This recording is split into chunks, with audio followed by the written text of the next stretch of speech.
فلا هادي له وأشهد أن لا إله إلا الله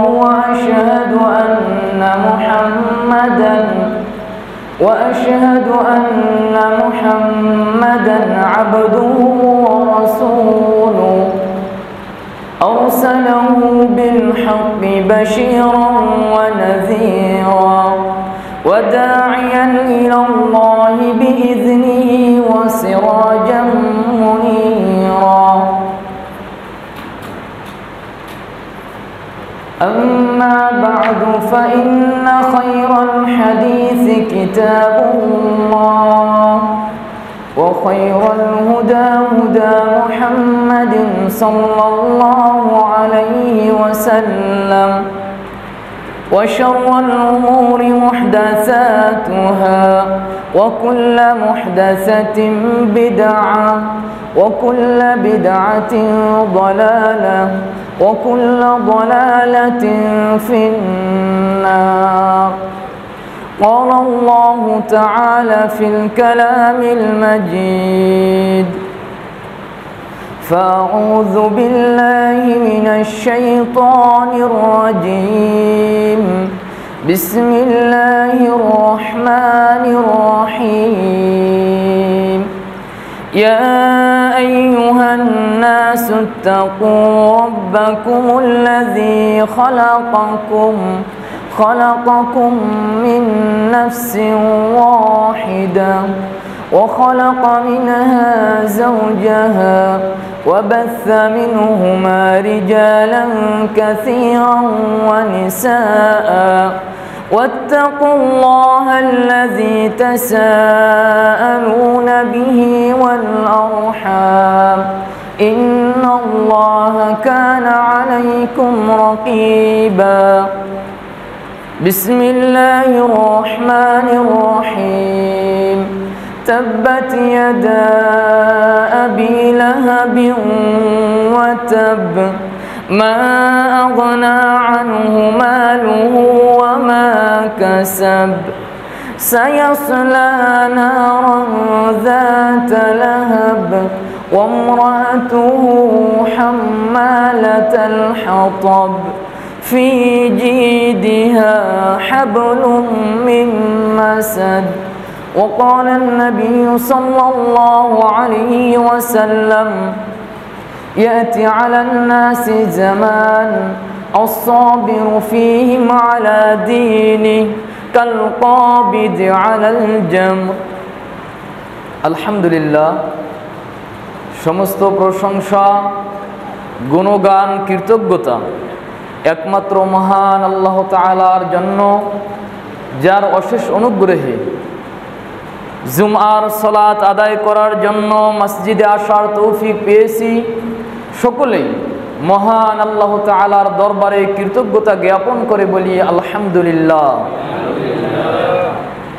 অতঃপর দরুদ ও সালাম আমাদের প্রিয় নবী, মানবতার মুক্তির দিশারি, মানবকুলের শিক্ষক, কিয়ামত পর্যন্ত যত মানব আগমন করবে সকলের জন্য আদর্শ আমাদের প্রিয় নবী মুহাম্মদ সাল্লাল্লাহু আলাইহি ওয়াসাল্লামের প্রতি দরুদ ও সালাম বর্ষণ করে বলি সাল্লাল্লাহু আলাইহি ওয়াসাল্লাম। অতঃপর সম্মানিত মুসল্লিবৃন্দ, আমরা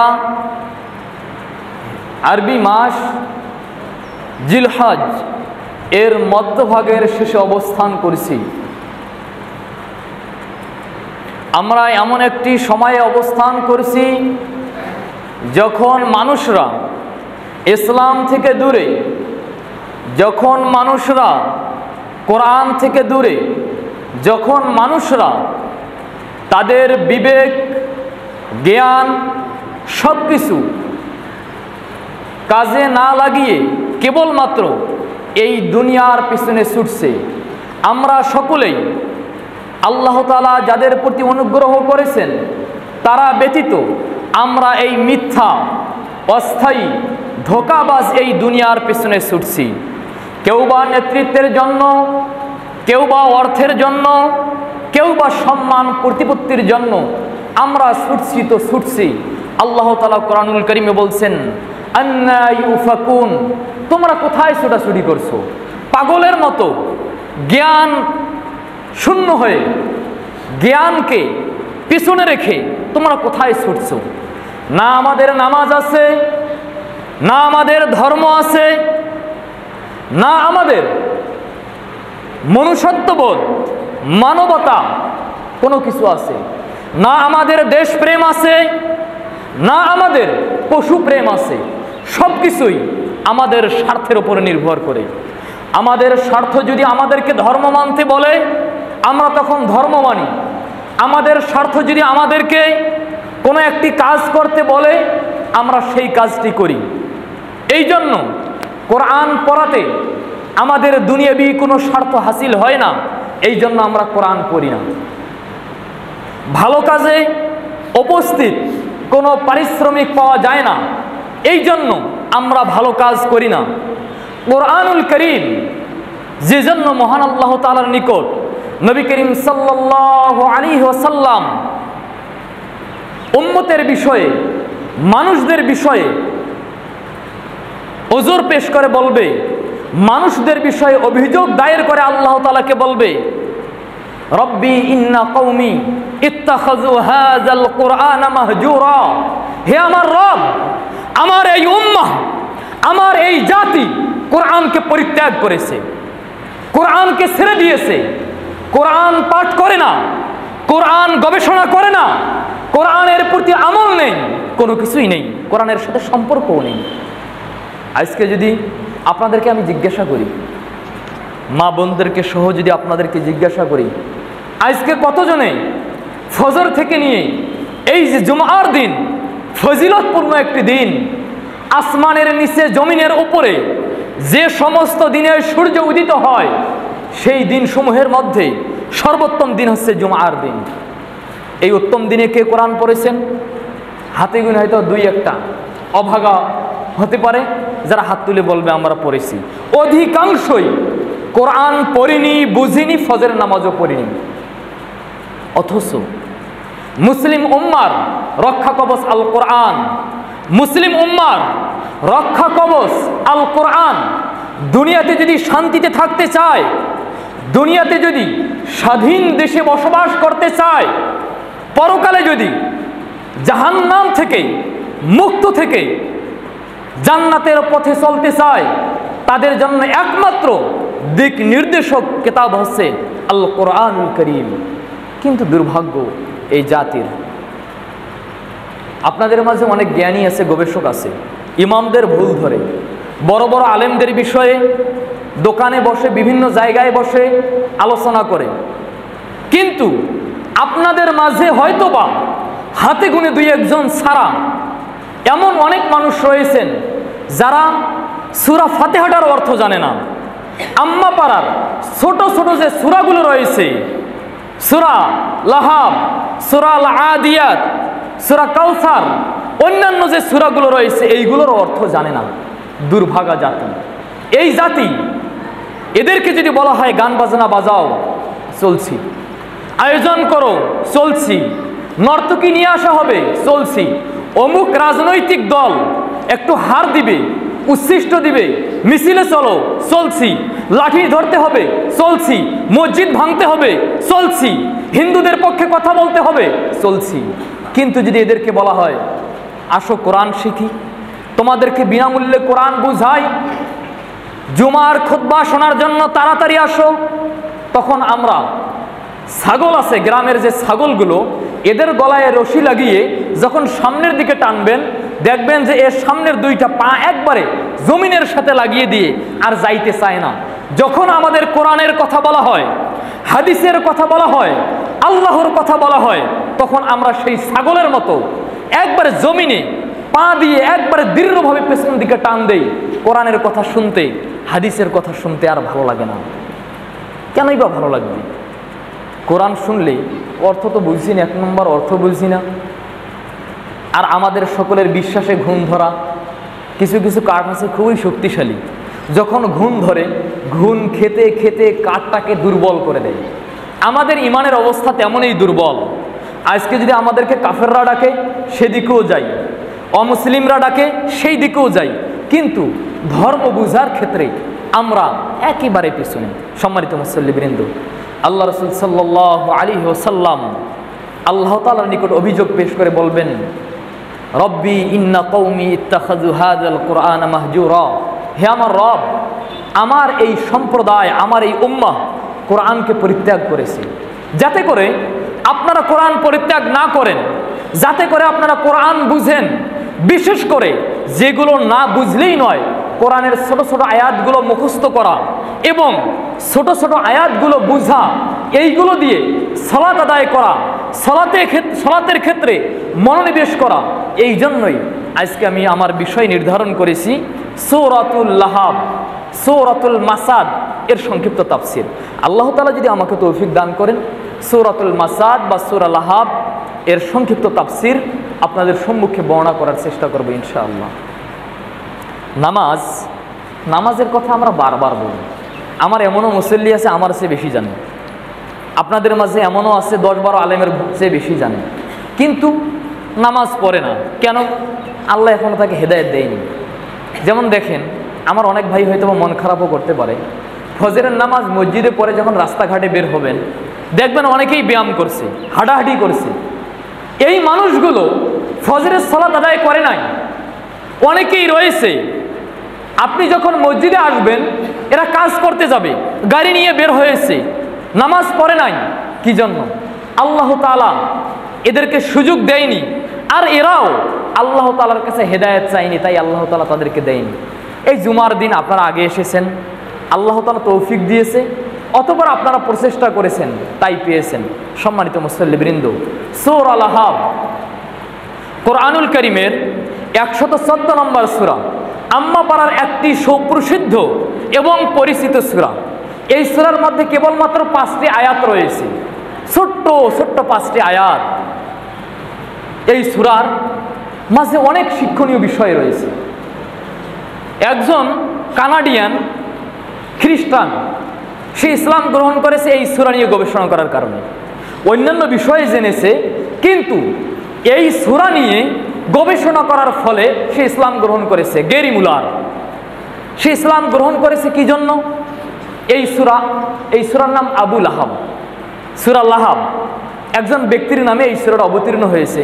সম্মানিত মুসল্লিবৃন্দ, আপনারা সকলেই পলিটিশিয়ান, আপনারা সকলেই একবার কূটনৈতিক ব্যক্তি, সকলেই এক একটা করে স্কলার, কিন্তু কেউ কোনোদিন চিন্তা করলো না আল্লাহ রাসূল সাল্লাল্লাহু আলাইহি ওয়াসাল্লামের আগমনের পর আল্লাহ রাসূলের অনেক শত্রু ছিল।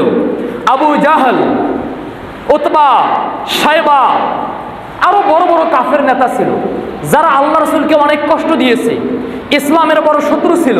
তাদের কারো নামে আল্লাহ তাআলা কোরআনুল কারীমের নাম ধরে কাউকে কোনো কিছু বলেননি, কিন্তু আবু লাহাব তার নাম ধরে কেন আল্লাহ তাআলা একটি সূরা অবতীর্ণ করলেন? কেউ কি কোনোদিন চিন্তা করেছেন? না, করিনি। কারো মাথায় কোনোদিন আসছে? না, আসেনি। আসবেই বা কেন? আপনি জমি জায়গা, অন্যের মাথা ফাটানো, কিভাবে অন্যের জায়গা দখল করতে হবে, এইগুলো নিয়েই ব্যস্ত। কিভাবে খেতে হবে, সারাদিন পশু পাখির মতো চিন্তা শুধু মাথায় এটাই থাকবে। আমার কিভাবে ইন্দ্রিয় সুখ পাই, কিভাবে পেটকে বোঝাই করতে পারি, এইগুলো চিন্তা। কিন্তু কোনোদিন কারো মাথায় এই চিন্তাটা আসলো না, কেন মহান আল্লাহ তাআলা এতজন মানুষ বাদ দিয়ে, বড় বড় কাফেরদেরকে বাদ দিয়ে আবু লাহাব এর নামে একটি সূরা নাজিল করলো? কেন বা এই সূরাতে কেবলমাত্র মহান আল্লাহ তাআলা আবু লাহাবের শাস্তি, আবু লাহাবের পরিণতি, তার স্ত্রীর শাস্তি এবং পরিণতির কথা উল্লেখ করলো? কেউ চিন্তা করেনি। অথচ এই আবু লাহাব ছিল নবী করিম সাল্লাল্লাহু আলাইহি ওয়াসাল্লামের চাচা। আবু লাহাবের বাবা হচ্ছে আব্দুল মুত্তালিব, আল্লাহ রাসূলের দাদা আব্দুল মুত্তালিব। আল্লাহ রাসূল সাল্লাল্লাহু আলাইহি ওয়াসাল্লাম আবু লাহাবের ভাতিজা, চাচা ভাতিজার সম্পর্ক। আবু লাহাব, আবু জাহেল যেমন ইসলামের শত্রু ছিল, আল্লাহ রাসূলের শত্রু ছিল, তেমন আবু লাহাব এত বড় শত্রু ছিল না। অনুরূপভাবে উমাইয়া বিন খালফ যেমন মুসলিমদেরকে উত্তপ্ত বালুতে শাস্তি দিয়েছে, বিভিন্ন জনকে আগুন ধরিয়ে দিয়েছে, কাউকে চাবুকের আঘাত করেছে, আবু লাহাব তেমন কাউকে শারীরিকভাবে আঘাত করেনি। আবুল আহাব আল্লাহ রাসূল সাল্লাল্লাহু আলাইহি ওয়াসাল্লামের জন্মের সুসংবাদ যখন তাকে দেয়া হলো, তখন আবুল আহাব আঙ্গুলের ইশারায় যে দাসী তাকে আল্লাহ রাসূলের জন্মের সুসংবাদ দিয়েছিল সেই দাসীকে মুক্ত করে দিয়েছিল সুয়াইবা। এই আবুল আহাব আল্লাহ রাসূলের এত নিকটের মানুষ, চাচা, আল্লাহ রাসূলের জন্মে খুশি হয়ে দাসীকে পর্যন্ত আজাদ করে দিল। শুধু তাই নয়, আল্লাহ রাসূলের বাড়ি আবুল আহাবের বাড়ি পাশাপাশি। আল্লাহ রাসূলের 2 মেয়ে, আবুল আহাবের 2 ছেলের স্ত্রী ছিল। আল্লাহ রাসূলের 2 মেয়ে, আবুল আহাবের 2 ছেলের স্ত্রী ছিল। এরপরেও কেন মহান আল্লাহ তাআলা আবুল আহাবের ক্ষেত্রে বললেন তাব্বাত ইয়াদা আবি লাহাবি ওয়া তাব, আবুল আহাবের জন্য শুধু ধ্বংস, করুণ পরিণতির কথা উল্লেখ করলেন? সম্মানিত মুসল্লিবৃন্দ, এর অনেক কারণ রয়েছে। চলুন সর্বপ্রথম আমি এই সূরার অর্থ বলবো, এরপর শানে নুজুল, তারপর আস্তে আস্তে ব্যাখ্যা, ইনশাআল্লাহ আস্তে আস্তে শেষের দিকে সংক্ষিপ্ত আকারে এই সূরার তাফসীর এবং বুঝ আপনাদেরকে দেওয়ার চেষ্টা করব, যদি মহান আল্লাহ তাআলা আমাকে সেই তৌফিক দান করেন। সম্মানিত মুসল্লিবৃন্দ, এর সাধারণ অর্থ হচ্ছে বিসমিল্লাহির রহমানির রহিম, পরম করুণাময় অতি দয়ালু আল্লাহ তাআলার নামে শুরু করছি। বিসমিল্লাহের ব্যাখ্যা ইমাম তাইমিয়া 2 মাস ধরে করছিল, 2 মাস ধরে বিসমিল্লাহর ব্যাখ্যা করছিল। আমি বিসমিল্লাহর ব্যাখ্যা করতে যাব না, কেবলমাত্র এই সূরাটার অর্থ বলি। তাব্বাত ইয়াদা আবি লাহাবি ওয়া তাব, তাব্বাত ধ্বংস হোক, ক্ষতিগ্রস্ত হোক, ভেঙ্গে যাক, ইয়াদা 2 হাত, আবি লাহাবিন আবুল আহাবের, ওয়া তাব এবং সে নিজে ধ্বংস হোক। সুতরাং প্রথম আয়াতের অর্থ হচ্ছে আল্লাহ তাআলা বলতেছেন, যে কেউ না, মুহাম্মদ সাল্লাল্লাহু আলাইহি সাল্লাম বলেন, আল্লাহ তাআলা বলেছেন তাব্বাত ইয়াদা আবি লাহাবি ওয়া তাব, আবুল আহাবের 2 হাত ধ্বংস হোক এবং ধ্বংস হোক সে নিজে, অথবা আবুল আহাবের 2 হাত ধ্বংস হয়েছে এবং ধ্বংস হয়েছে সে নিজেই। সম্মানিত মুসল্লিবৃন্দ, আল্লাহ তাআলা যখন কারো ক্ষেত্রে ধ্বংস হওয়া বুঝাবেন, এর সফলতা বলতে কোনো কিছুই নেই।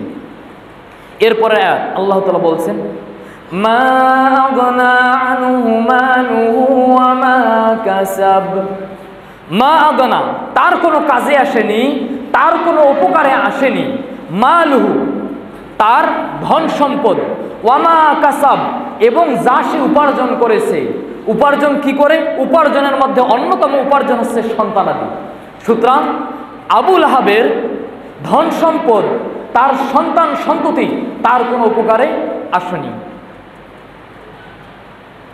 সায়াসলা নারান যাতা লাহাব, সে অতি শীঘ্রই জ্বলবে, অতি শীঘ্রই দগ্ধ হবে।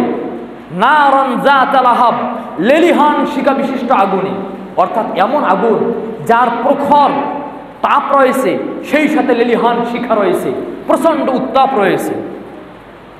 এরপর অমরাতুহু হাম্মালাতাল হাতাব, এবং সেই আগুনে জ্বলবে তার স্ত্রী, যে ব্যক্তি কি করত? কাষ্ঠ বহন করত, কাঠ বহন করত, লাকড়ি বহন করত।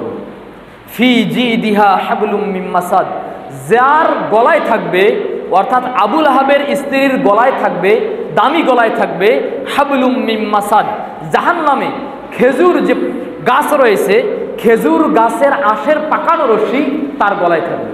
সংক্ষিপ্ত অর্থ, আবুল আহাব ধ্বংস হয়েছে, তার 2 হাত ধ্বংস হয়েছে এবং ধ্বংস হয়েছে সে নিজে। তার ধন সম্পদ এবং সন্তান সন্ততি তার কোনো উপকারে আসেনি বা আসবে না। সে অতি শীঘ্রই এমন আগুনে, এমন জাহান্নামে পুড়বে, যে জাহান্নামের আগুন হবে লেলিহান শিখা বিশিষ্ট, এবং তার সঙ্গে তার স্ত্রীও, যে ব্যক্তি কাষ্ঠ বহন করত, কাঠ বহন করত, এবং তার স্ত্রীর গলায় থাকবে খেজুর আঁশের পাকানো রশি। সম্মানিত মুসল্লিবৃন্দ, কি বুঝলাম? চলুন সামনে। এই সূরাটা বোঝার জন্য আবুল আহাব সম্পর্কে জানা এবং তার স্ত্রী সম্পর্কে জানা খুবই জরুরি।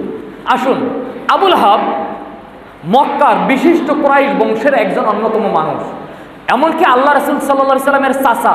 শুধু আল্লাহ রাসূলের চাচা নন, ইবনে আপনারা আব্বাসের নাম শুনেছেন, আব্বাস, হামজা, আবু তালেব, এদের ভাই হচ্ছে আবুল আহাব। আবুল আহাব এর বাবা ছিল আব্দুল মুত্তালিব। আব্দুল মুত্তালিবের 10টি সন্তান। 10 সন্তান এর 6 জনেই আল্লাহ রাসূলের ইসলাম প্রচারের পূর্বে মারা যায়। 4 জন ইসলাম পেয়েছিল। 4 জন কারা কারা? আবু তালেব, আবুল আহাব, হামজা, আব্বাস, আল্লাহ রাসূলের চাচা। তবে আল্লাহ রাসূলের চাচা বলতে যদিও বা আল্লাহ রাসূলের দাদার সন্তান, কিন্তু দাদি ভিন্ন। আল্লাহ রাসূলের আপন চাচা নন। আল্লাহ রাসূলের পিতা আব্দুল্লাহ তার একই মায়ের গর্ভে জন্মগ্রহণ করেনি আবুল আহাব, বরং ইবনে আব্বাস এবং হামজা। তারপর আবুল আহাব আল্লাহ রাসূলের আপন চাচাতো ভাই নয়, বরং আরেক দাদির পক্ষ থেকে আল্লাহ রাসূল সাল্লাল্লাহু আলাইহি ওয়াসাল্লামের বাবার ভাই। সম্মানিত মুসল্লিবৃন্দ, আল্লাহ রাসূলের চাচার মধ্যে 4 জন ইসলাম পেয়েছে, কিন্তু 2 জনেই কাফের অবস্থায় মৃত্যুবরণ করেছে। একটা হচ্ছে আবু তালেব, আর একটা হচ্ছে আবুল আহাব, যার বিষয়ে আমরা কথা বলছি। আর 2 জন ইসলাম গ্রহণ করেছে, একজন হচ্ছে হামজা, আর একজন হচ্ছে আব্বাস রাদিয়াল্লাহু তাআলা আনহুমা। এই আবুল আহাব এর নাম মূলত আবুল আহাব না, আবুল আহাবের মূল নাম ছিল আব্দুল উজ্জা। আপনারা যারা কোরআন পড়েন টুকিটাকি, তারা হয়তো বা শুনেছেন মক্কায় অনেকগুলো মূর্তি ছিল, তার মধ্যে ছিল লাত, উজ্জা, মানাত। এই উজ্জা একটা মূর্তি, এই মূর্তির দিকে নিসবত করে তার পিতা তার নাম রেখেছিল আব্দুল উজ্জা। কিন্তু আব্দুল উজ্জা নামে তিনি পরিচিত হতে হননি, তিনি পরিচিত হয়েছেন আবুল আহাব নামে। আবুল আহাব এর অর্থ হচ্ছে আবুল মানে পিতা, লাহাব মানে উজ্জ্বলতা, কিংবা আগুনের যে লেলিহান শিখা, এটাকে বলা হয় লাহাব। তাকে আবুল আহাব বলা হয় কেন? যখন আবুল আহাব জন্মগ্রহণ করে আস্তে আস্তে বড় হতে থাকে, তার চেহারা ছিল খুবই সুন্দর। এত সুন্দর চেহারা, তার 2টা গাল একবারে রক্তিম বর্ণের ছিল, সাদা এবং লাল বর্ণের মাধ্যমে। কেউ কেউ এটাকে বলে যে গৌরী বর্ণ, বিভিন্ন ধরনের বর্ণ বলে থাকে। এই জন্য তার নামকরণ করা হয় আবুল আহাব, মানে তার চেহারাটা ছিল খুবই উজ্জ্বল, আগুনের মতো একবার লাল টসটসে চেহারা। এই জন্য তার নাম হয়ে যায় আবুল আহাব। সম্মানিত মুসল্লিবৃন্দ, এরপর এই আবুল আহাব আস্তে আস্তে বড় হয়। পূর্বেই আপনাদেরকে আমি কাহিনী বললাম আল্লাহ রাসূলের জন্ম। আল্লাহ রাসূলের জন্মের কথা শুনে আবুল আহাব তার একজন দাসী ছিল সুয়াইবা। এই সুয়াইবাকে মুক্তি দেয় এই জন্য যে আবুল আহাবকে সে সংবাদ দিয়েছিল যে তার ভাতিজা হয়েছে, তার মৃত্যু ভাই আব্দুল্লাহ একটি সন্তান, আব্দুল্লাহর স্ত্রী একটি সন্তান প্রসব করেছে, যার নাম রাখা হয়েছে মুহাম্মদ। এই আনন্দে আবুল আহাব তার দাসীটাকে কি করে দেয়? মুক্ত করে দেয়। সম্মানিত মুসল্লিবৃন্দ, এই ছিল আবুল আহাবের প্রাথমিক দিক। কিন্তু এরপর আল্লাহ রাসূল সাল্লাল্লাহু আলাইহি ওয়াসাল্লামের কাছে যখন ইসলাম আসলেন, আল্লাহ রাসূল সাল্লাল্লাহু আলাইহি ওয়াসাল্লাম ইসলামের দাওয়াত দিচ্ছেন গোপনে গোপনে। প্রকাশ্যে ইসলামের দাওয়াত দেওয়ার সুযোগ এখনো হয়নি, সাহসও হয়নি, আল্লাহ তাআলার পক্ষ থেকে অনুমতিও আসেনি। কিন্তু আল্লাহ রাসূল সাল্লাল্লাহু আলাইহি ওয়াসাল্লাম গোপনে গোপনে ইসলামের দাওয়াত দিচ্ছেন। কতদিন গোপনে ইসলামের দাওয়াত দিবেন? আল্লাহ তাআলা সূরা আশ-শুআরা এর 214 নম্বর আয়াত নাজিল করে বললেন, ওয়া আনজির আশীরাতাকাল আকরাবিন। হে মুহাম্মদ সাল্লাল্লাহু আলাইহি ওয়াসাল্লাম, আপনি আপনার যারা নিকটাত্মীয় রয়েছে, আত্মীয় স্বজন রয়েছে, এদেরকে জাহান্নামের বিষয়ে ভয় প্রদর্শন করুন। এরপর অন্য একটি সূরা, সেই সূরার আয়াত নাজিল হলো ফাসদা বিমা তুমার ওয়া আরিদ আনিল মুশরিকিন। হে আল্লাহ রাসূল, আল্লাহ তাআলা আপনাকে যে আদেশ দিয়েছেন, যে ইসলামের বিষয়ে, যে ইসলাম প্রচারের বিষয়ে আদেশ দিয়েছেন, সেই ইসলাম আপনি প্রকাশ্য ছড়িয়ে দিন, আর মুশরিকদের থেকে মুখ ফিরিয়ে নিন, মুশরিকদেরকে আপনি ভয় পাইবেন না। যখন এই ঘোষণা আসলো, তখন নবী করিম সাল্লাল্লাহু আলাইহি ওয়াসাল্লাম সাফা পাহাড়, আপনারা অনেকেই সাফা পাহাড়ের নাম শুনেছেন, মক্কার অদূরে সাফা পাহাড়, সাফা মারওয়া, সেই সাফা পাহাড়ের উপরে আরোহণ করে। আরবের সেই সময় একটা নিয়ম ছিল কি, যখন বাহির থেকে কোনো বিপদ আসবে, এখনকার যুগে কেউ যদি বিপদের কথা বলে, দেশের ভালোর জন্য কথা বলে, সে দেশের শত্রু হয়ে যায়। আল্লাহ তাআলা কোরআনুল কারীমে এই কথাই বলেছেন, যারা মানুষকে জাহান্নামের ভয় দেখায়, যারা পরাধীনতার ভয় মানুষকে দেখায়, যারা মানুষকে শত্রু সম্পর্কে সতর্ক করে, এদেরকে কেউ ভালোবাসে না। আল্লাহ তাআলা কোরআনুল কারীমে বলেছেন, তোমরা ইন্নাকুম লা তুহিব্বুনান নাসিহিন, তোমরা কল্যাণকামীদেরকে ভালোবাসো না। যারা তোমাদের ভালো চায় তাদেরকে তোমরা ভালোবাসো না, যারা তোমাদের খারাপ চায় তাদেরকে তোমরা ভালোবাসো।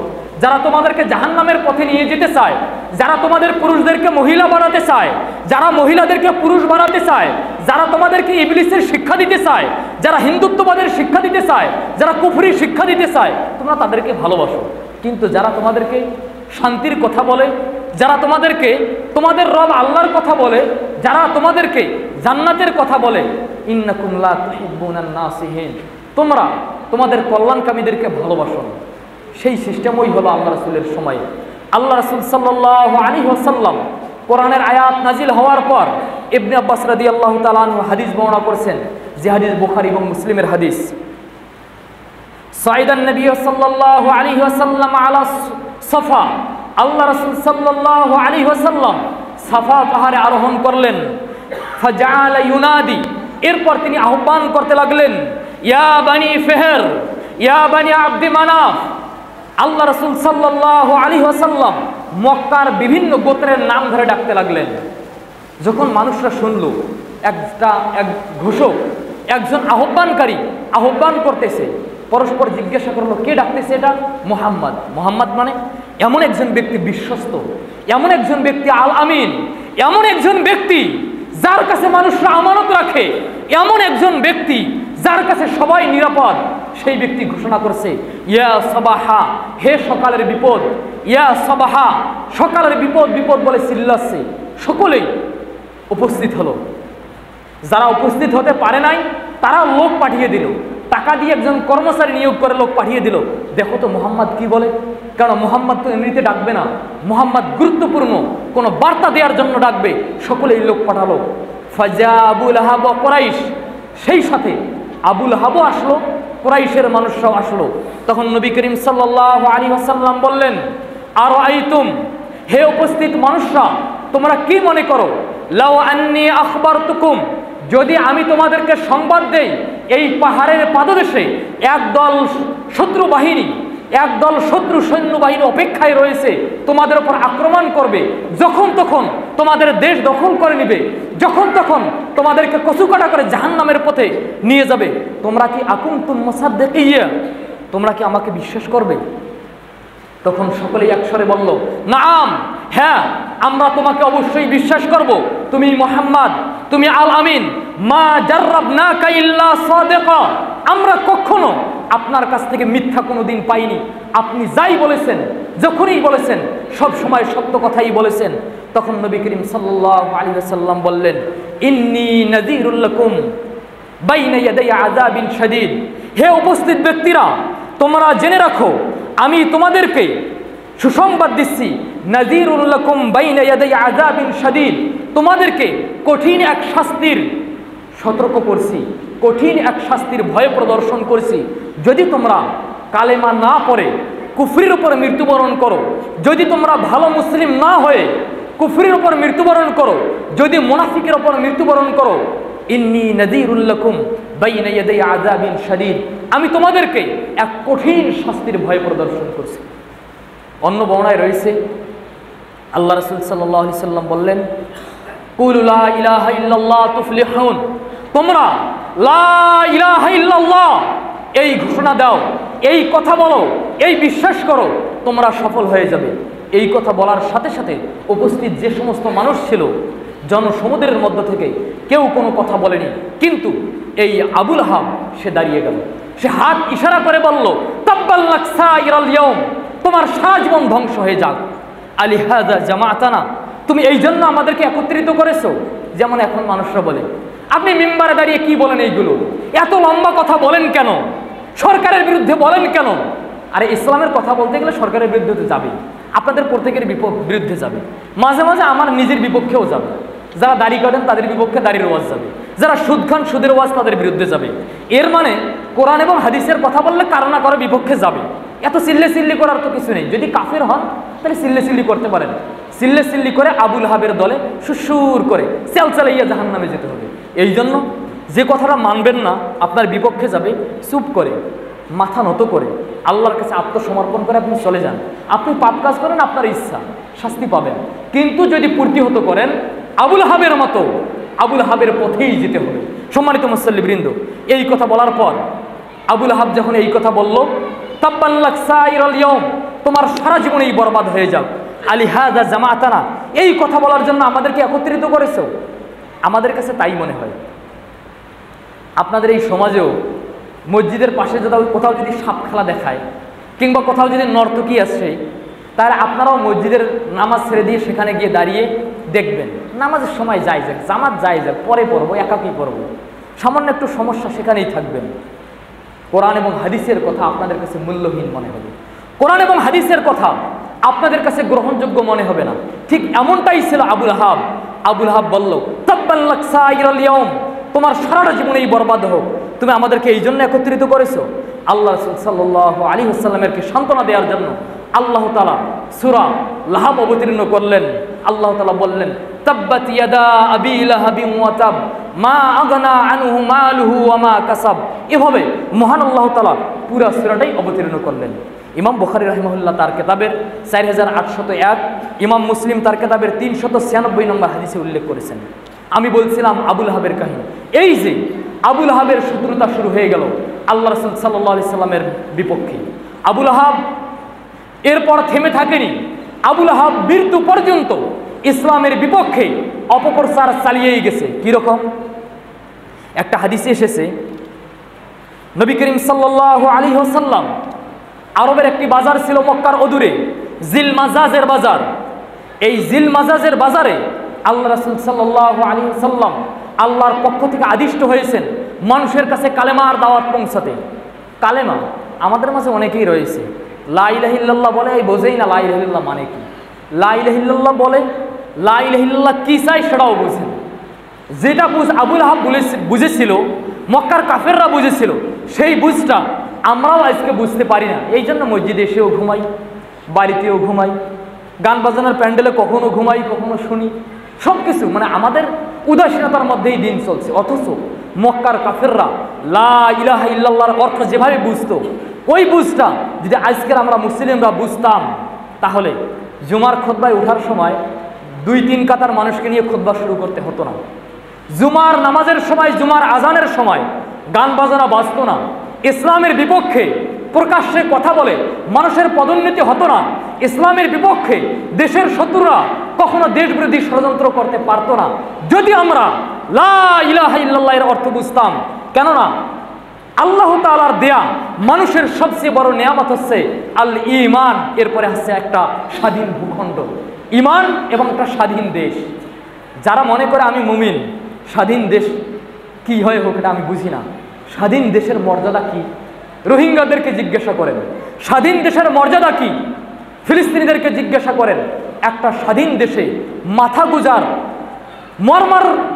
মর্মার্থ কতটুকু, এটা তাদেরকে জিজ্ঞাসা করেন, তাহলেই বুঝবেন স্বাধীন দেশ কাকে বলে। আর ইসলাম এর মর্মার্থ তাদেরকে বলেন যারা আজকে কবরে রয়েছে, যে পিতামাতারা, যে বাপদাদারা, মক্কার যে কাফেররা মৃত্যুবরণ করেছে, এদেরকে জিজ্ঞাসা করেন, তাহলেই বুঝবেন এই ধর্ম কি আর ঈমানটা কি। সম্মানিত মুসল্লিবৃন্দ, আবুল আহাব থেমে থাকেনি।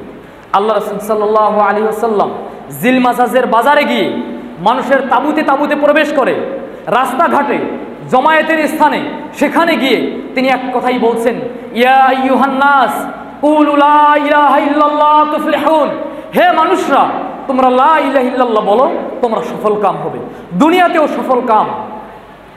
আপনারা মনে করেন দুনিয়াতে সফল কাম কিভাবে? আজকের মোল্লারা তো ভিক্ষা করে, ইসলামটাকে এমনটাই করা হয়েছে। মোল্লারা আজকে ভিক্ষা করে, মোল্লাদেরকে দেখলে মনে হয় এলে ভিক্ষুক মানুষ। অথচ এই ইসলাম সারা বিশ্ব শাসন করেছে। এই ইসলামের যে বড় খেলাফত ছিল, পৃথিবীতে আর কারো এমন আয়তনের খেলাফত ছিল না। এই ইসলামের প্রায় 57 লক্ষ বর্গ মাইলের ভূমি ছিল। উমাইয়াদের সময়ে ইসলাম প্রায় 57 লক্ষ বর্গ মাইল ভূখণ্ড শাসন করেছে। কিন্তু আজকে আমরা সফল হতে পারিনি, লা ইলাহা ইল্লাল্লাহ বুঝি নাই। আল্লাহ রাসূল সাল্লাল্লাহু আলাইহি সাল্লাম ওকাজের জিল মাজাজের বাজারে বলতেছেন, কুলু লা ইলাহা ইল্লাল্লাহ তুফলিহুন, তোমরা লা ইলাহা ইল্লাল্লাহ বলো, সফল কাম হবে। লা ইলাহা ইল্লাল্লাহ বললে সফল কাম দুনিয়াতেও হবে, পরকালে হবে। আল্লাহ রাসূল সাল্লাল্লাহু আলাইহি সাল্লাম যখন এই কথা বলছিলেন, তার পেছনে একজন মানুষ রাবি বলতেছেন, এই রাবির নাম হচ্ছে রবিয়া ইবনে আব্বাদ রাদিয়াল্লাহু তাআলা আনহু। তিনি বলেন, এরপর আমি দেখলাম আরেকজন মানুষ আল্লাহ রাসূল যখন এই কথাগুলো বলছেন, আর একজন মানুষ তার পিছে পিছে তাকে পাথর নিক্ষেপ করতেছিল। তার পা, তার গোড়ালিগুলো রক্তে রঞ্জিত হয়ে গেছে, তার পিছনে পাথর নিক্ষেপ করতেছিল এবং বলতেছে, লা তাত্তাবিউ হাযার রাজুল হাযা কাযযাব, হে মানুষরা তোমরা এই ব্যক্তির অনুসরণ করিও না, এই ব্যক্তি মিথ্যাবাদী। এর মানে মোহাম্মদ মিথ্যাবাদী, মোহাম্মদের অনুসরণ করিও না। এই রবিয়া ইবনে আব্বাদ তিনি বলেন, এই দৃশ্য দেখার পর আমি আমার বাবাকে জিজ্ঞাসা করলাম, আব্বা এই লোকটাকে? তখন আমার পিতা বললেন, যে দাওয়াত দিচ্ছে লা ইলাহা ইল্লাল্লাহ, সে নিজেই বলে সে রাসূল, আল্লাহ তাআলা তাকে নবুয়াত এবং রিসালাত দিয়েছেন মানুষকে পৌঁছে দেওয়ার জন্য। আর তার পেছনে যে সুন্দর মানুষটা, এটা হচ্ছে তারই গোত্রের, তার আপন চাচা আবু লাহাব। সম্মানিত মুসল্লিবৃন্দ, আবু লাহাব কখনোই ইসলামের ক্ষতি করা থেকে পিছপা হয়নি, বরং নবী করিম সাল্লাল্লাহু আলাইহি ওয়াসাল্লামের এক রাত্রে সন্তান মারা গেল, আব্দুল্লাহ। এই সন্তান যখন মারা গেল, মক্কায় এখনো খবর ছড়িয়ে পড়ে নাই আল্লাহ রাসূলের বাড়ির সাথে আবু লাহাবের বাড়ি। আবু লাহাব এই খবর নিয়ে গিয়ে কাফেরদের জমায়েতের স্থানে কাফেরদেরকে গিয়ে বলতেছেন, বাতুরা মুহাম্মাদুল লাইলা, আজকে রাত্রে মুহাম্মদ লেজ কাটা হয়ে গেছে, নির্বংশ হয়ে গেছে, তার সন্তান মারা গেছে। এরপর আল্লাহ তাআলা সূরা কাউসার অবতীর্ণ করেন। এই হচ্ছে আবু লাহাব। আবু লাহাব মৃত্যুবরণ করেন কিভাবে, তার মৃত্যুর কথাটা বলি। বদরের যুদ্ধে যখন ডাক আসলো যুদ্ধ করার, আবু লাহাব যেতে পারেন, কোনো কারণে আবু লাহাব যেতে পারেন। বদর যুদ্ধে কাফেররা পরাজিত হয়ে যায়, একবারে শোচনীয়ভাবে পরাজয় হয়ে যায়। এই পরাজয়ের খবর আবু সুফিয়ান যখন খবর নিয়ে আসে, আবু লাহাব আবু সুফিয়ানকে ডাক দেয়। ডাকার পর জিজ্ঞাসা করে, তোমাদের কি অবস্থা? আবু সুফিয়ান বলে, আমরা তাদের সঙ্গে যুদ্ধ করলাম মুসলমানদের সাথে, আমাদের এমন একটা অবস্থা মনে হইল আমরা মক্কা থেকে বদরের প্রান্তরে গিয়ে মুসলমানদের সামনে আমাদের মাথাটা শুধু নত করে দিলাম, আর মুসলমানরা আমাদের মাথাগুলো কাটতেছে। এরপর আবু সুফিয়ান বলল, আমি মক্কার কোনো মানুষদেরকে এর জন্য দোষারোপ করি না, কেননা আমি সেই যুদ্ধে দেখলাম সাদা পোশাক পরিহিত অদ্ভুত শক্তিশালী অনেক মানুষ যারা আমাদেরকে হত্যা করেছিল, এর মানে তারা ছিল ফেরেশতা। আবু লাহাব এই কথা শোনার পর সে একবারে খুবই মুজ্জমান হয়ে যায়, খুবই ব্যথিত হয়ে যায়। এর 7 দিন পর আবু লাহাব এমন রোগে আক্রান্ত হয়ে যায়, আরবিতে যেটাকে বলা হয় আদাস, আর বাংলায় বলা হয় গুটি বসন্ত কিংবা ফোড়া। এটা এমন এক ধরনের রোগ যেটা কারো শরীরে উঠে, এরপর এই রোগ, এই ঘাটা, এই বসন্তটা সেখানে আস্তে আস্তে পচে যায়, পুরো শরীরে পচন ধরে, তারপর পুরো শরীরটা নষ্ট হয়ে যায়। আবু লাহাব এই রোগে আক্রান্ত হয়ে গেল। আক্রান্ত হয়ে যাওয়ার পর তার শরীরের রোগ আরও বৃদ্ধি পাচ্ছে, তার সন্তানরাও আর পাশে আসে না, সন্তানরা তাকে বাড়িতে একাকী ছেড়ে গেছে। ইতিমধ্যে আবু লাহাব এখানেই মৃত্যুবরণ করে। মৃত্যুবরণ করার পরও সন্তানরা আর পাশে আসে নাই। এই আবু লাহাব এর দেহ থেকে খুবই কঠিন দুর্গন্ধ মক্কাতে ছড়িয়ে পড়ে। তখন মানুষরা তার সন্তানদেরকে ডেকে তাদেরকে বিভিন্নভাবে তিরস্কার ভৎসনা করে এবং বলে, চলো আমরা লাশটাকে সরিয়ে দিই, কেননা মানুষ এই দুর্গন্ধে আর বসবাস করতে পারছে না। এরপর তাকে গোসলও দেওয়া হয়নি, দূর থেকে পানি নিক্ষেপ করে তাকে গোসল দেওয়া হয়। এরপর কিভাবে দাফন করা হয়, একটা গর্ত খুঁড়ে বিশাল লম্বা কাঠ জাতীয় কিছু নিয়ে তাকে ঠেলতে ঠেলতে নিয়ে গিয়ে গর্তে নিক্ষেপ করে, দূর থেকে পাথরে নিক্ষেপ করে তার কবরটাকে ঢেকে দেওয়া হয়। সম্মানিত মুসল্লিবৃন্দ, এই হলো আবু লাহাব। আবু লাহাব তো গেলই, আল্লাহ তাআলা তার এই কোরআন এই সূরাতেই তার স্ত্রীর কথা বলেছেন। তার স্ত্রীর কথা না বললেই নয়, তার স্ত্রীর কথা সংক্ষিপ্তকারে বলি। তার স্ত্রীর নাম, উপাধি হচ্ছে উম্মে জামিল, তার নাম হচ্ছে আরওয়া বিনতে হারব। আপনারা সকলে আবু সুফিয়ানের নাম শুনেছেন। আবু সুফিয়ানের বোন ছিল এই উম্মে জামিল। আল্লাহ তাআলা কোরআনুল কারীমে যাকে বলেছে কাষ্ঠ বহনকারী, উম্মে জামিল সেও তার পিতার মতো। আমাদের সমাজে কিন্তু কিছু সমাজ আছে, স্বামীও সাংবাদিক ইসলামের বিরুদ্ধে লেখে, স্ত্রীও সাংবাদিক ইসলামের বিরুদ্ধে লেখে। মানে স্বামী যেমন স্ত্রীও তেমন। বিভিন্ন সমাজে এই ধরনের মানুষও থাকে, স্বামীও যেমন খাটাইশ স্ত্রীও তেমন খাটাইশ। কিছু কিছু পরিবার আছে ভালো, স্বামী খারাপ কিন্তু স্ত্রী ভালো, একটু সমঝোতার মাধ্যমে চলা যায়। কিন্তু যখন দুইটাই যদি খাটাইশ মার্কা হয়, তাহলে এই সমাজ কি হবে, এই পরিবার কি হবে? এই পরিবারের জ্বালায় আর সমাজ থাকতে পারবে না। আবু লাহাবের পরিবার ছিল এমন, সে যেমন ছিল খাটাইশ, তার স্ত্রীও ছিল খাটাইশ। কীরকম? হাম্মালাতাল হাতাব, কাষ্ঠ বহনকারী।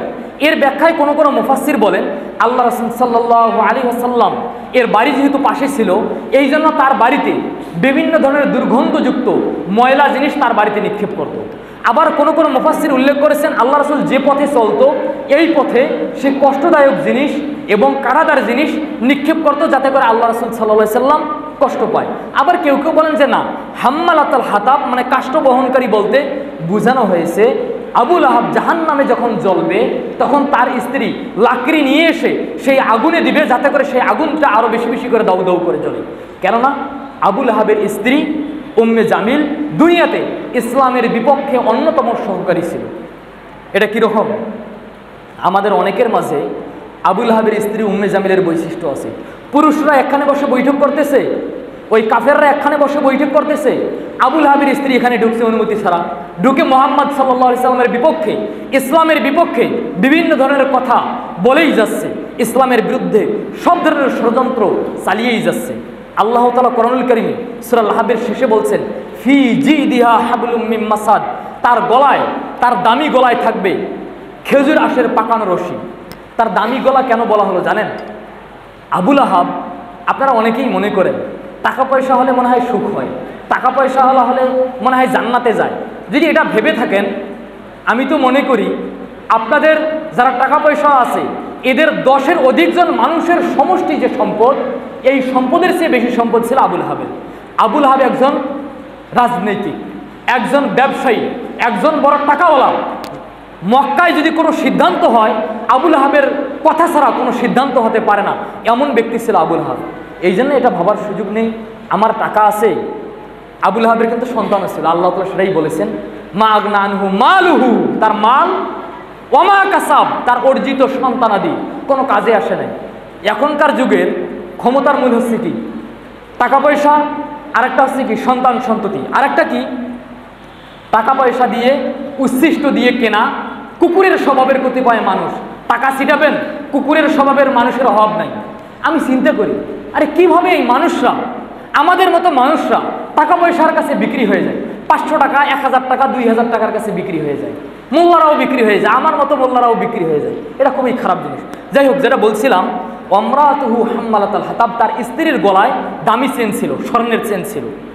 এই স্ত্রী বলতো, উম্মে জামিল বলতো, আমি এই চেন বিক্রি করে যত টাকা হয় সেই টাকা আমি ইসলামের বিপক্ষে, মুহাম্মাদের বিপক্ষে সাল্লাল্লাহু আলাইহি ওয়াসাল্লামের ব্যাপক ব্যবহার করব, ইসলামকে দমাতে আমি এই সম্পদ ব্যবহার করব। এই জন্য আল্লাহ তাআলা বলেছেন ফি জিদিহা হাবলুম মিন মাসাদ।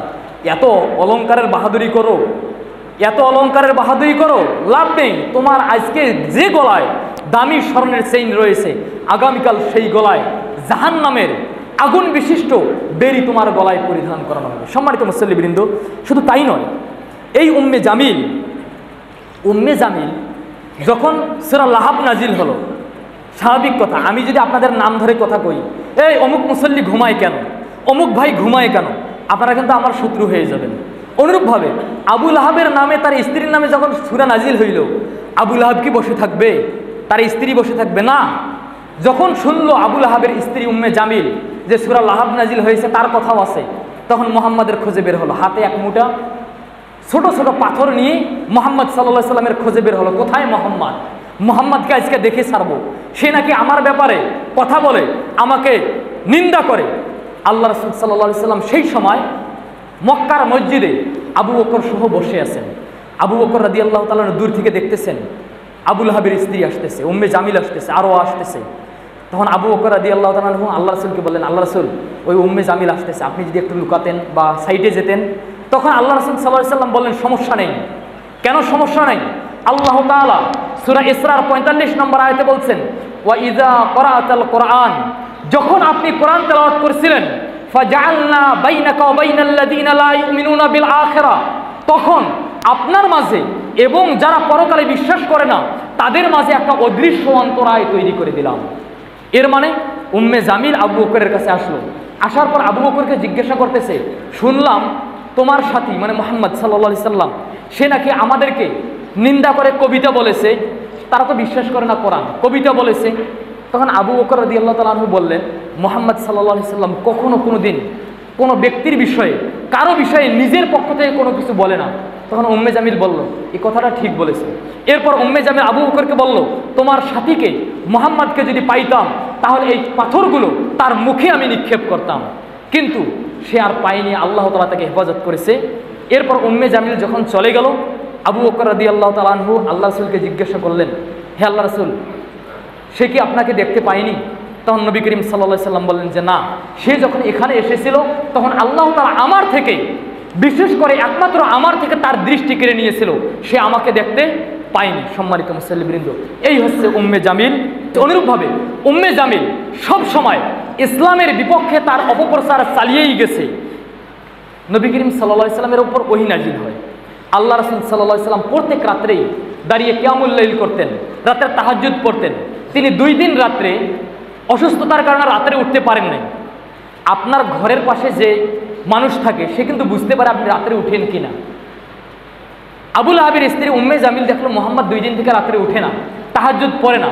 পরের দিন সে মুহাম্মদ সাল্লাল্লাহু আলাইহি সাল্লামকে গিয়ে বলে, ইয়া মুহাম্মদ, হে মুহাম্মদ, মা আরা শাইতানাকা ইল্লা ক্বাদ তারাকাকা। হে মুহাম্মদ, আমি তো দেখছি তোমার শয়তান তোমাকে ছেড়ে গেছে, তোমার শয়তান তোমাকে ছেড়ে গেছে। এর মানে জিবরাইল আলাইহিস সালাম তার কাছে যে ওহী নিয়ে আসতো, তারা মনে করতো জিবরাইল শয়তান।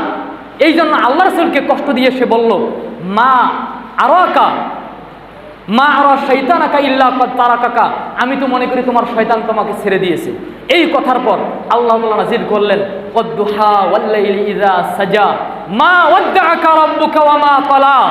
তোমার রব তোমাকে ছেড়েও যাননি, তোমাকে পরিত্যাগও করেননি, আল্লাহ তাআলা তোমার সাথেই রয়েছেন, জিবরাইলকে আবার পাঠাবেন। এই হচ্ছে উম্মে জামিল। উম্মে জামিলের মৃত্যু কিভাবে হয়? মক্কায় এক পাথরে বসে থেকে বেকারগ্রস্ত মাতাল অবস্থায় বসে থাকতে থাকতে সেখানেই তার মৃত্যু হয়ে যায়। সম্মানিত মুসল্লিবৃন্দ, এটা হচ্ছে আবুল আহাব, তার স্ত্রী। এখন আবুল আহাবের 6টা সন্তান ছিল, 3টা ছেলে 3টা মেয়ে। 6টা সন্তানের মাঝে পূর্বেই বলেছি 2টা সন্তান আল্লাহ রাসূলের 2 মেয়েকে বিবাহ করেছিল। যেমন 2 মেয়েকে বিবাহ করেছিল উতবা এবং উতাইবা। একটার নাম হচ্ছে উতবা আর একটার নাম হচ্ছে উতাইবা। আল্লাহ রাসূলের 2 মেয়েকে বিবাহ করেছিল। উম্মে কুলসুম, আপনারা নাম শুনেছেন, তাকে বিবাহ করেছিল উতাইবা ইবনে আবুল আহাব। আর রুকাইয়া, যাকে বিবাহ করেছিল উতবা ইবনে আবিল আহাব। আবুল আহাবের 6টা সন্তান, উতবা, উতাইবা, মুআতাব। 3টা মেয়ে ছিল, দুররা, খালেদা, আরেকজন রয়েছে। এই 6 জনের মধ্যে 2টা ছেলে ইসলাম গ্রহণ করেছে। আর আবুল আহাবের জীবদ্দশায় একটা মেয়ে ইসলাম গ্রহণ করেছে। পরবর্তী 2টার বিষয়ে তেমন কোনো সংবাদ পাওয়া যায়নি। সম্মানিত মুসল্লিবৃন্দ, এখানে একটি বিষয়, আবুল আহাবের অর্জিত সম্পদ তার সন্তানও তার কোনো কাজে আসেনি। এই কেসাটা না বললেই নয়, অপরিপূর্ণ থেকে যাবে। আবুল আহাবের ছেলে উতবা, সে আল্লাহ রাসূলকে কষ্ট দিতে চাইল। আল্লাহ রাসূলের মেয়ে, তাকে সে তালাক দিবে, রুকাইয়াকে তালাক দিবে। এখন পেছন থেকে যদি তালাক দেয় কষ্ট কম পায়, খবর শুনলে আর কি কষ্ট পাইবে। তাই সে সিরিয়ায় এসে সফর করবে ব্যবসায়ের উদ্দেশ্যে। সে তখন চিন্তা করলো, আমি মুহাম্মদকে গিয়ে কষ্ট দিয়ে, মুহাম্মদকে অপমানিত করে তার মেয়েকে তালাক দিয়ে আমি সিরিয়ায় যাব। কথা অনুযায়ী কাজ। উতবা কি করলো? আল্লাহ রাসূলের কাছে গিয়ে আল্লাহ রাসূলকে বলল, তোমার যে সূরা নাজিল হয়েছে ওয়ান-নাজমি ইযা হাওয়া, এই সূরাটাকে আমি অস্বীকার করলাম। এরপর সে আল্লাহ রাসূলকে বলল, আমি তোমার মেয়েকে তালাক দিয়ে দিলাম। এই কষ্ট দেওয়ার পর আল্লাহ রাসূল তার জন্য একটু বদদোয়া করেছিল, আল্লাহুম্মা সাল্লিত আলাইহি কালবাম মিন কিলাবিক। হে আল্লাহ, তুমি এই জালেমের উপর তোমার কোনো একটি কুত্তাকে দিয়ে তুমি এই জালেমকে শাস্তি দিও। এই কথাটা তার কানে পড়ে গেল, এই কথাটা তার কানে ঢুকে গেল। সেও বুঝলো দোয়াটা আসলে বাস্তবেই হবে। সে গিয়ে তার বাবা আবুল আহাবকে সংবাদ দিল যে মুহাম্মদ আমাকে এই বদদোয়া করেছে। সে শামে রওনা দিল।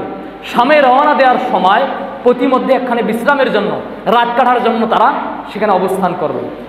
সেখানে একজন খ্রিস্টান ধর্মযাজক, সে এসে তাদেরকে বলল, এই অঞ্চলে খুবই হিংস্র প্রাণীর আনাগোনা, আপনারা সতর্ক থাকবেন।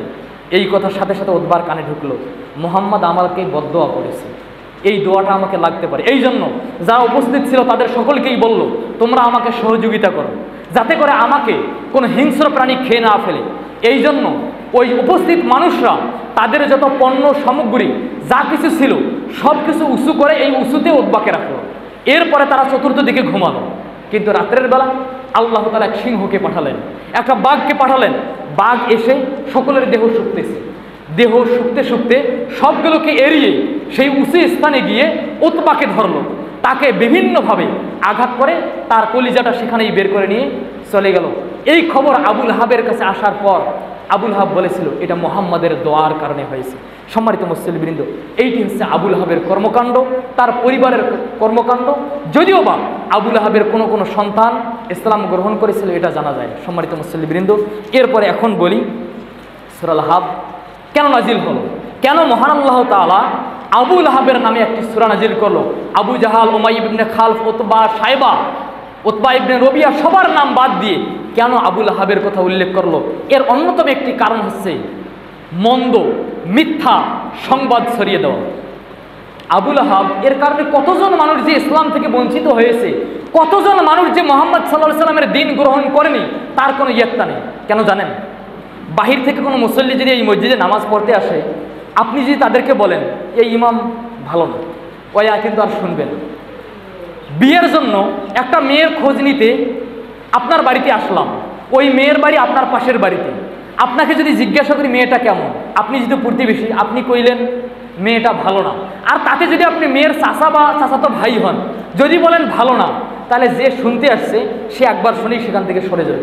অনুরূপভাবে আবুল আহাব আল্লাহ রসুলের চাচা, আল্লাহ রসুলের চাচি, আল্লাহ রসুলের চাচা এবং চাচি হওয়ার পরেও তারা ইসলামের বিপক্ষে যে বিষোদ্গার, যে মিথ্যা তথ্য, যে যুদ্ধ করে গেছে এটা অনেক বড় ছিল আবু জাহালের কর্মকাণ্ডের চেয়েও, উতবা সাইবার কর্মকাণ্ডের চেয়েও।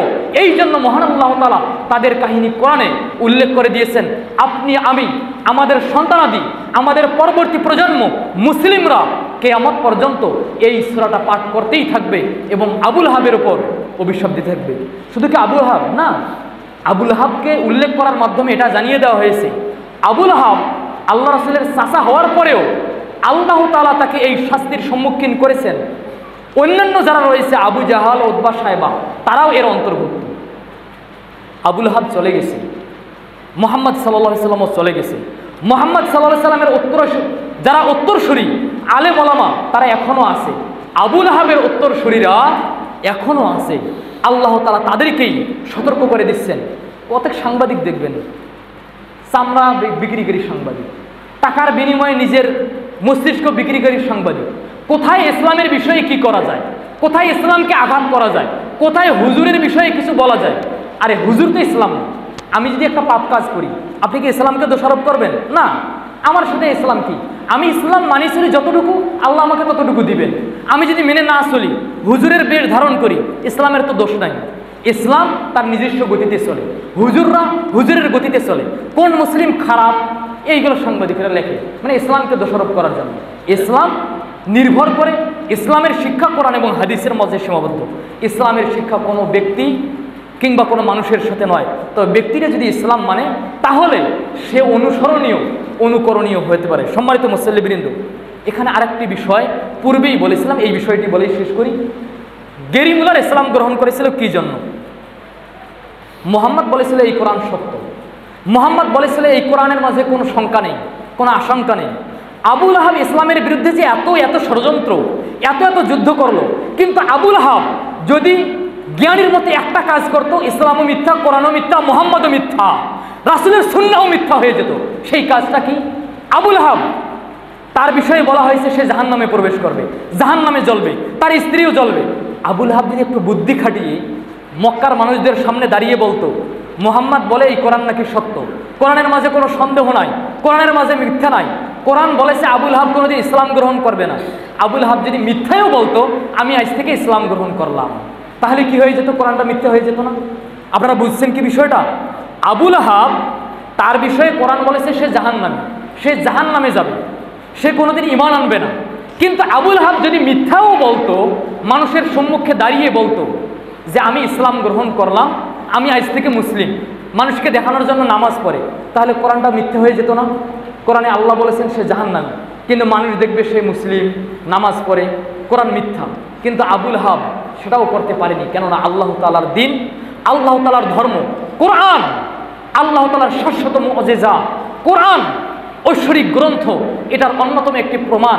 এই জন্য গেরি মুলার চিন্তা করলো আবুল আহাবের মৃত্যুর 12 বছর পূর্বে এই সূরাটা নাজিল হয়, এই 12 বছর কি তার মাথায় এই চিন্তাটা একবারও আসে নাই আমি মানুষকে দেখানোর জন্য ইসলাম গ্রহণ করি? এই কথা ভেবেই গেরি মুলার কোরআন নিয়ে, হাদিস নিয়ে, ইসলাম নিয়ে আরও বেশি গবেষণা করতে লাগলো। পরবর্তীতে তিনি ইসলাম গ্রহণ করলেন। সম্মানিত মুসল্লিবৃন্দ, এটা হচ্ছে সূরা লাহাব কিংবা সূরা মাসাদের সংক্ষিপ্ত শিক্ষা। আমরা যারা ইসলামের বিপক্ষে কথা বলি, আমরা মনে করি ইসলামের বিপক্ষে তো আমরা কথা বলি না, আলেমদের বিপক্ষে কথা বলি। আজকে ইসলামের ধারক বাহককে আলেমরা। আমরা ইসলাম কার কাছ থেকে শিখেছি? আলেমদের কাছ থেকে। এই জন্য আবু লাহাবের যারা উত্তরসূরি, তারা আল্লাহ রাসূলের উত্তরসূরিকে আজকেও ছাড়েন না। তারা আল্লাহ রাসূলের উত্তরসূরিদেরকে নিয়ে আজকেও অপবাদ, লাঞ্ছনা, অপমান ইত্যাদি ছড়াতেই থাকে। এই জন্য আমি আপনাদেরকে বলবো, যারা আবু লাহাবের পদাঙ্ক অনুসরণ করেন, আবু লাহাবের দুনিয়াতেই দেখবেন তার বাড়িঘর কিন্তু মক্কায় অবস্থিত, সেইগুলোতে আজকে টয়লেট অবস্থিত। আবু লাহাবের বাড়িতে আজকে কি টয়লেট, মানুষ পায়খানা করে। এই যেমন একবারে পচে গলে মরে গেছে, তার দেহটাও যেমন এমন হয়ে গেছে, মরার পরেও তার দুনিয়াতে শান্তি নাই, পরকালেও কি তার শান্তি নেই। এই জন্য আপনাদের সকলকেই বলি, আসুন আল্লাহ তাআলা যে উদ্দেশ্যে আবু লাহাবের কাহিনী আমাদের কাছে বর্ণনা করেছেন, আল্লাহ তাআলা যে শিক্ষার জন্য বর্ণনা করেছেন, আমরা সেই শিক্ষা গ্রহণ করি। হয় আবু লাহাবের পথে আমরা চলি, নতুবা নবী করিম সাল্লাল্লাহু আলাইহি ওয়াসাল্লামের পথে চলে আমরা আমাদের জীবনটাকে ধন্য করার চেষ্টা করি। আল্লাহ রাসূল যে বলেছেন, কুলু লা ইলাহা ইল্লাল্লাহ তুফলিহুন, তোমরা লা ইলাহা ইল্লাল্লাহ বলো, সফল কাম হবে। আপনাদের সকলকেই বলি, লা ইলাহা ইল্লাল্লাহ অবশ্যই মুখ দিয়ে বলবেন, এর অর্থ বুঝবেন।